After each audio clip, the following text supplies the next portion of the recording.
আসসালামু আলাইকুম, কেমন আছেন সবাই? আশা করতেছি ভালো আছেন। তো আজকে আমি বানাবো কাঁচা আমের আচার। আমের সিজন পড়ায় ফুরিয়ে আসলো, তার জন্যে আমি বাজার থেকে 2 কেজি কাঁচা আম নিয়েছি। আম দিয়ে আচার এইভাবে বানালে 1 বছর পর্যন্ত ঘরে সংরক্ষণ করে রাখতে পারবেন। তো পুরো ভিডিওটা দেখতে থাকুন।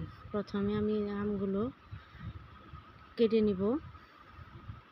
এখানে আমগুলো কেটে ধুয়ে পরিষ্কার করে নিচ্ছি। তারপর আমি একটা ট্রের মধ্যে নিয়ে নিব।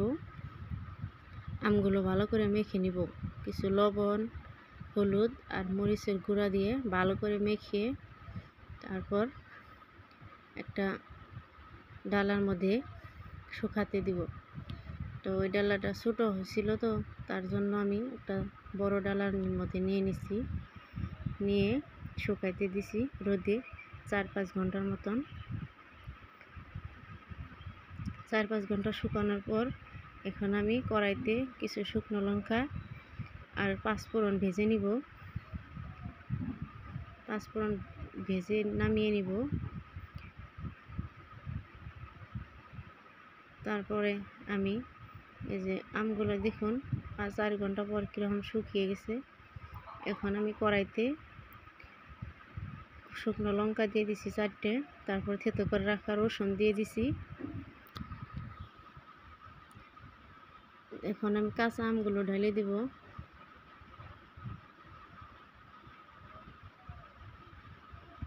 তারপর আমি ভালো করে নাড়াচাড়া করে সব উপকরণগুলো মিশিয়ে নিব। তার আগে ভিডিওটা ভালো লাগলে অবশ্যই সাবস্ক্রাইব করবেন চ্যানেলটাকে। আমি এখন দিয়ে দিছি ধনের গুঁড়ো, তারপরে দিয়ে দিব অল্প হলুদ আগেও দিয়ে আসল, যার জন্য অল্প পরিমাণ হলুদ দিয়ে দিছি। ভালো করে সব মিশিয়ে কিছুক্ষণ নাড়াচাড়া করে নিব। তারপরে দিয়ে দিব লবণ 1 চামচ পরিমাণ। তারপর দিয়ে দিব চিনি 1 বাটি, ছোটো বাটি নিয়ে পরিমাণ মতো।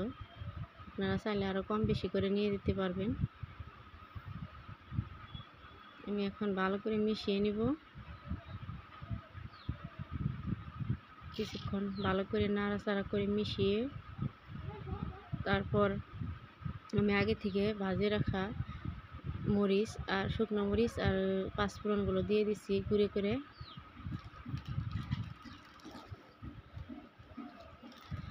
এখন আমি আবারও ভালো করে মিশিয়ে নিছি। মিশিয়ে তারপর দিয়ে দিচ্ছি হোয়াইট ভিনিগার। এই হোয়াইট ভিনিগার দিলে আপনি 1 বছর পর্যন্ত সংরক্ষণ করে রাখতে পারবেন। আচার কোনো ধরনের কোনো নষ্ট হবে না। এটা কাঁচের বয়মে রেখে দিবেন। এভাবে ভালো করে জাল করে কিছুক্ষণ কষিয়ে নিব।